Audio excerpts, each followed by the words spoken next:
सुप्रभात बच्चों। हम कक्षा छठी के प्रथम अध्याय के अंतर्गत व्याकरण भाग को लेकर के चर्चा कर रहे थे, जिसमें हमने तीसरा प्रश्न किया था। एक बार फिर से इसे देख लें। अधुना, जिनकी ध्वनियों को बिल्कुल अलग अलग करके दिखाया गया है। तो अधुना में आ प्लस ध प्लस उ प्लस न प्लस आ अधुना।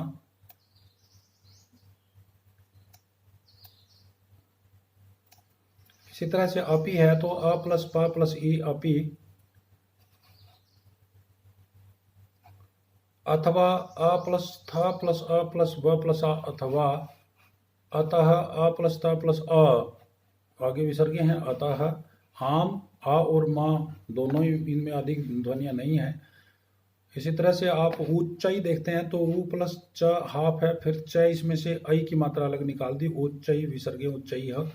इसी तरह से सनई है तो स न ऐ की मात्रा सनई विसर्गे सनई है। एवं ए प्लस व प्लस अ एव हो गया। एक दा, ए प्लस क प्लस अ एक, द प्लस आ दा एक दा।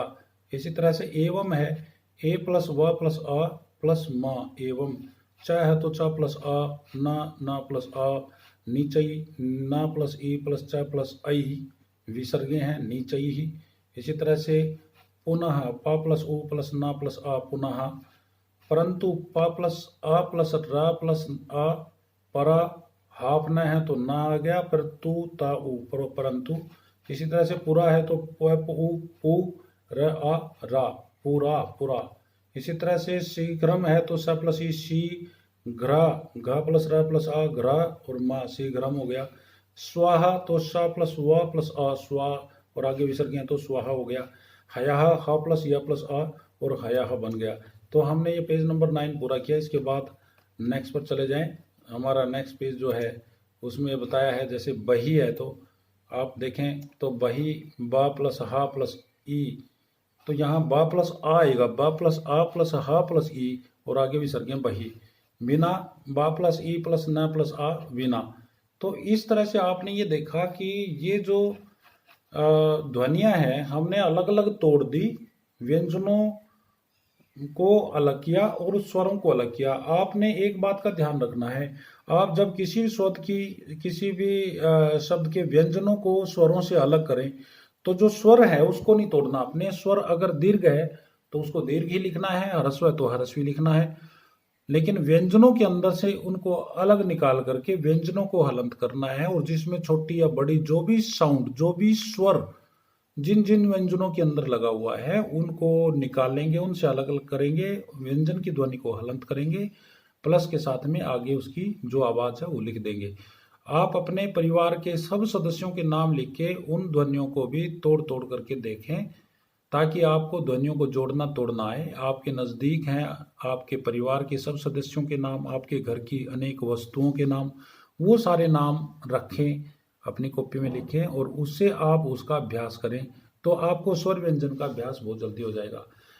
अब इसके बाद प्रश्न नंबर 4 पर ध्यान दें। ध्यानेन पश्यन्तु, ध्यान से देखें। यहाँ पर कितनी ध्वनियां दी हैं, ये सब की सब संयुक्त व्यंजन की ध्वनियां हैं। जैसे सबसे पहले दिया है द्य, जिसमें द प्लस य प्लस अ, द य अ से द्य बनता है, जिससे विद्यालय, विद्यार्थी, विद्या अनेक शब्द बनते हैं। श्र, श प्लस र प्लस अ श्र बनता है, जिसमें श्रीमान, श्रीमती, श्रवण इत्यादि इत्यादि बनते हैं। इनके साथ साथ आपके सामने कुछ शब्द बनाकर भी दिखा रखे हैं। जैसे द्य से यद्यपि शब्द बना हुआ है तो यद्यपि, यद्यपि आपके सामने है, य प्लस आ प्लस द प्लस आ प्लस पा प्लस ई। इसी तरह से श्रवण एग्जाम्पल के तौर पर दिया है। ये सब के सब एग्जाम्पल जो संयुक्त व्यंजनों के हैं, आप सब ने अच्छे तरीके से देखने हैं, ताकि आप इन सब को समझ करके आगे किसी भी शब्द के अंदर प्रयुक्त होने वाले संयुक्त व्यंजनों को तोड़ सको, उन्हें जान सको, उनकी ध्वनियों को जोड़ सको। इनको वर्ण जब जोड़ना होता है तो उन्हें वर्ण संयोग कहते हैं। जब हम ध्वनियों को अलग अलग करते हैं तो उन्हें वर्ण विन्यास कहते हैं। यानी विन्यास का मतलब होता है एक व्यंजन को स्वर में, स्वर को व्यंजन से बाहर निकालना और व्यंजन को हलंत कर देना। तो जैसे कोई भी अपने शब्द, जैसे राम है, रे प्लस आ प्लस मैं प्लस ए, ये वर्ण विन्यास है।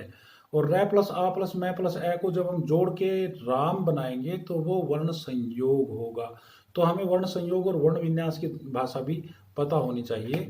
इस तरह से इसके आगे दिया हुआ है वर्ण विन्यास। जैसे आम्रम है तो हमने आम्रम को तोड़ना है, आ प्लस म प्लस र प्लस अ प्लस म आम्रम।